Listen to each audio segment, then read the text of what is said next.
Muy buenas tardes, profesora, y a quien quiera que vea este video. El día de hoy vamos a hablar sobre nuestro mapa mental basado en la terapia gestáltica.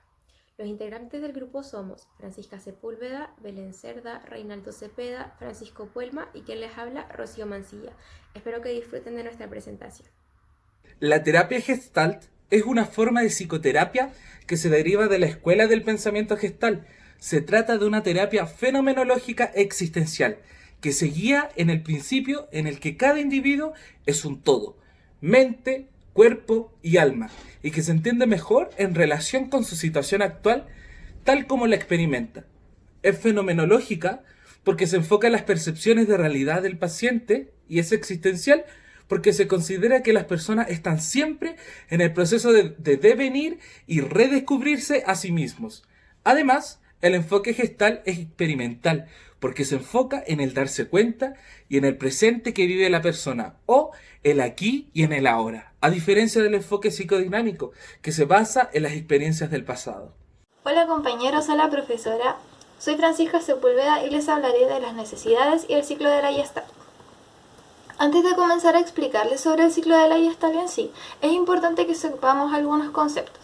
La Gestalt considera al ser humano como un organismo situado en el aquí y el ahora, que es capaz de identificarse del mundo y de sobrevivir, es consciente y reconoce sus necesidades y busca la manera de satisfacerlas. Además, cuenta con un límite de contacto que es aquel que permite separarse y adquirir identidad, lo mantiene vivo y le permite relacionarse con el ambiente de un determinado campo. ¿Pero qué es un ambiente? El ambiente es donde el organismo se desenvuelve, es aquello que contiene a los demás organismos y contextos de la vida, y a su vez el organismo y el ambiente están contenidos en un campo, que es donde interactúan diversas unidades en constante relación y comunicación. Dicho esto, y teniendo claro estos conceptos, podemos pasar a la explicación del ciclo de la experiencia. Este se inicia cuando el organismo, estando en reposo, siente que le surge alguna necesidad. Una necesidad es cualquier cosa importante en el aquí y el ahora para la regulación y la búsqueda del equilibrio del organismo, y se establece como figura. Al tomar tanta importancia, cobra más relevancia que el resto de las cosas que están alrededor. Este resto de las cosas terminarían siendo el fondo. Respecto al ciclo de la Gestalt,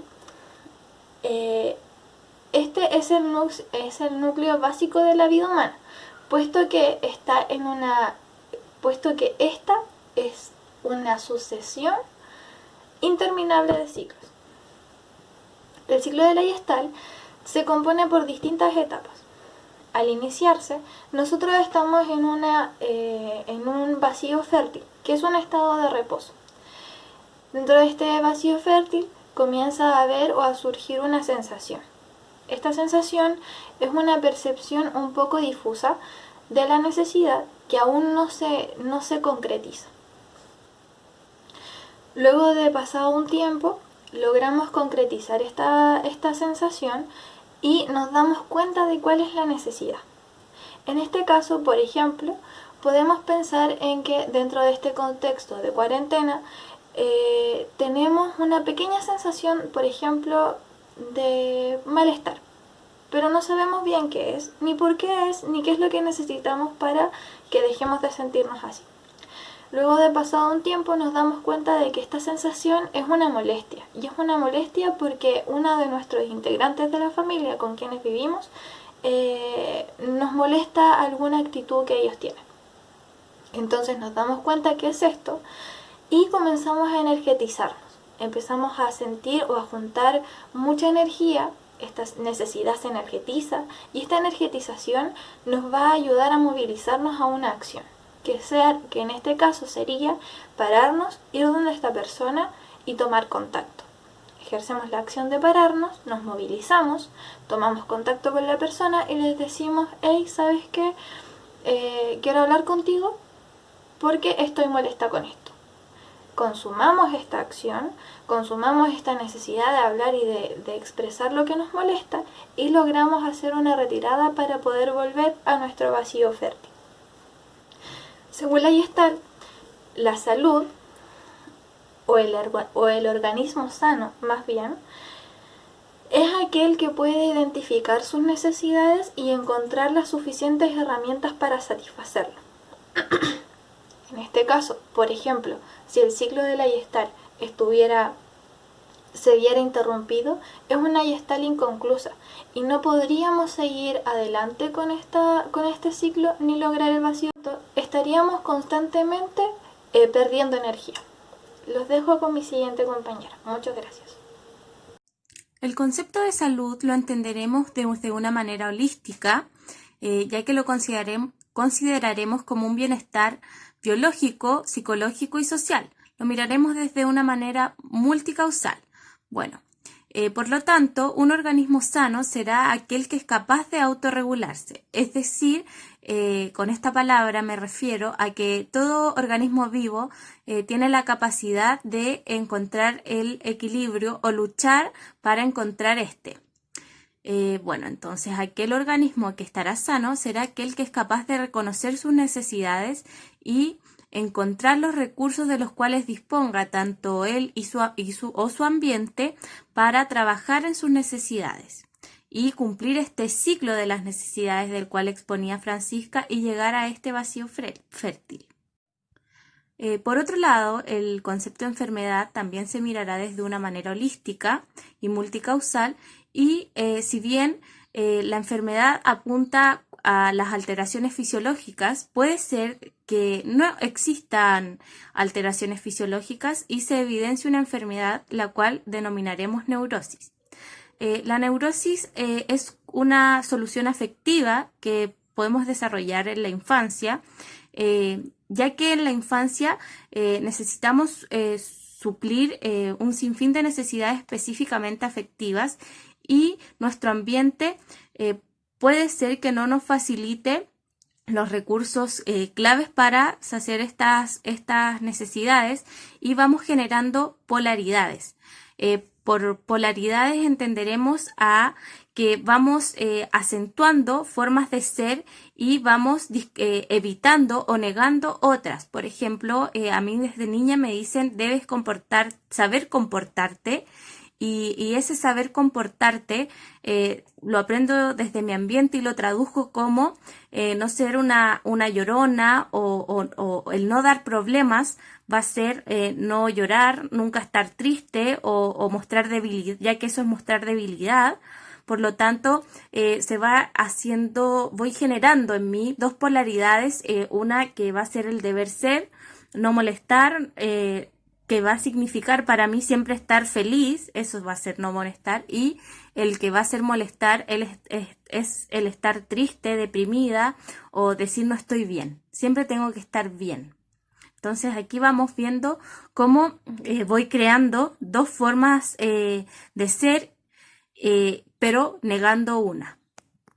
También desde acá vemos cómo se desprenden los mecanismos de evitación de contacto, los cuales son mecanismos para relacionarme con mi ambiente que yo voy desarrollando a la medida que vamos creciendo como seres humanos y nos vamos comportando de ciertas maneras y de otras no. Bueno, estos van a ser como mecanismos de defensa que yo voy a desarrollar para relacionarme con mi ambiente o protegerme de pero al momento de hacerlos consciente, yo puedo sacar mucho provecho de estos y trabajar en torno a lo que veo en ellos, hacer un insight y mirarlos, hacer reflexiones y trabajar en torno a estos temas que yo niego. O simplemente no mirarlos y actuar desde ellos y protegerme desde ellos sin hacer este trabajo personal. Vamos a ver cada uno de estos mecanismos de contacto. Yo expondré 3 mecanismos de evitación de contacto y finalizará mi compañero Francisco con los últimos 2. Bueno, el primer mecanismo de contacto del cual les quiero hablar es de la introyección, el cual lo relacionamos mucho con la alimentación. el ingerir alimentos, digerirlos, hacer una buena digestión y sacar los nutrientes. A eso lo vamos a relacionar y dar un ejemplo. Cuando hay introyección, cuando yo no digiero los alimentos, simplemente los trago, los embullo dentro de mí y no discrimino o selecciono los minerales y los nutrientes de estos alimentos. Simplemente los dejo ahí y me siento un malestar, me siento como un poco ahogada, me pasó simplemente y no decidí qué pasar y qué no, simplemente lo embullí en mí. Esto podría ser negativo si yo, por ejemplo, me dicen eres una amargada, eres una mala persona. Yo puedo introyectarlo en mí, creerme el cuento y trabajar desde aquí, o sea, creyéndome que soy una amargada, soy una mala persona y sufro y todo lo que yo haga va a ser en torno a ese relato que me cuentan. El aquí y ahora de la Gestalt se refiere a todo lo que ocurre actualmente en el contexto específico de las situaciones que vive cada persona. Dentro de esas situaciones, lo importante que la Gestalt ve son las necesidades. Las necesidades, como definición, son las cosas que sirven para la regulación del organismo, es decir, la homeostasis. También se les denomina figura por un proceso llamado proceso de figura y fondo, el cual toma el concepto de campo, que ya fue definido anteriormente. La figura es todo lo del campo que es necesario para la homeostasis del organismo, todo lo que el organismo necesita. Y el fondo es todo lo del campo que no es una necesidad y que entonces se pone en segundo plano.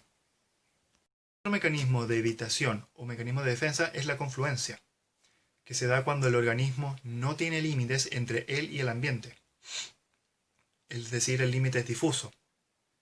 Un ejemplo de estos es cuando una persona cambia mucho de parecer y de actuar cuando está con otras. Esta persona trata siempre de llevarse bien con otros y todo, y entonces se ve que esta persona no tiene una identidad propia, siempre es igual al ambiente. Otro mecanismo de evitación es la retroflexión, donde el organismo redirige sus emociones y acciones que siente hacia otra persona u objeto hacia sí mismo. Un claro ejemplo es una persona que odia a otra y quiere solamente golpearlo.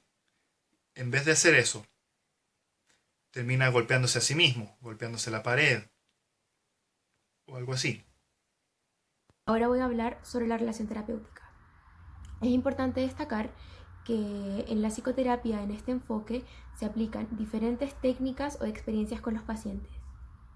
También es importante destacar que al momento de realizarse un proceso terapéutico debe ir de la mano con un plan de intervención. El plan de intervención debe contar con objetivos, cuáles son los motivos por qué la persona está llevando a cabo este proceso. Tienen que tener metas y también se debe llevar a cabo sesión a sesión un seguimiento. Esto para evaluar el proceso terapéutico de la persona y para que la psicoterapia sea efectiva y se realice en profundidad. Es importante mencionar también que dentro de la relación terapéutica y en el proceso terapéutico podemos encontrar el darse cuenta. El darse cuenta es importante en este enfoque ya que busca que las personas, valga la redundancia, se den cuenta de su propio mundo y su propia experiencia para que así puedan realizar un cambio. También hay que destacar que este enfoque se pone su foco mucho más en el qué y cómo, más que en el por qué y en el contenido de las cosas. También hay que destacar que se busca hacer que las personas se hagan responsables de su propio mundo y de sus experiencias, que se responsabilicen por sus actos y por las cosas que suceden. También es importante destacar que este enfoque busca la aceptación del paciente dentro de las cosas que no le gustan, tanto como las que le gustan, para que pueda integrarlas y aceptarse mucho mejor, para que haga consciente las cosas y pueda sacar mucho más provecho de sus habilidades. Este enfoque se dedica mucho más a observar lo que es más físico, todas las conductas no verbales más que las verbales. Le toma mucho más peso a eso, principalmente, al lenguaje corporal de lo que se ve en las sesiones.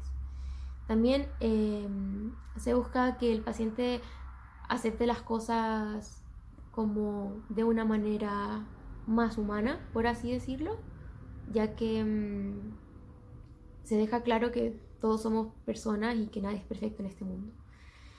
Por otra parte, se busca autorregular las emociones, ser capaz de identificarlas y también identificar los obstáculos que hacen que la persona no desarrolle al 100% su potencial, para mejorarlas y hacer que cada persona aproveche mucho más sus habilidades. Y para finalizar, quiero mencionar las cosas que creo que no pueden faltar en un terapeuta gestáltico. Quiero comenzar por la compañía, ya que debemos estar atentos a nuestro paciente y acompañarlo en todo su proceso, en los buenos y los malos momentos. Es importante estar dispuesto en nuestra totalidad y con todo nuestro ser para poder aceptar al otro y comprenderlo y percibirlo en su totalidad. También es muy importante la empatía en este proceso, ya que necesitamos ponernos en el lugar del otro, comprenderlo y cuidar sus sentimientos también, como nos gustaría que cuiden los nuestros. Es importante entenderlo y con esto llevo a lo que es la humanidad. O sea, hay que recordar que somos humanos, que no somos robots, que ninguno de nosotros es perfecto, ni nosotros ni el paciente. Y nunca olvidemos, pese a nuestro rol de terapeuta, que somos humanos ante cualquier cosa y cualquier sentimiento que exista en nosotros es completamente válido. Con esto, para finalizar, dentro de las cosas importantes es poner total atención en lo físico, en lo psicológico y en nuestro paciente en sí. Hay que escucharlo de manera activa y en su totalidad. Hay que hacer que se sienta cómodo, escuchado y poner nuestro 100% en ayudarlo, porque para eso estamos aquí después de todo. Creo que esas son las cosas que no pueden faltar en un terapeuta y espero que todos podamos llegar a cumplir con cada criterio de los que mencioné.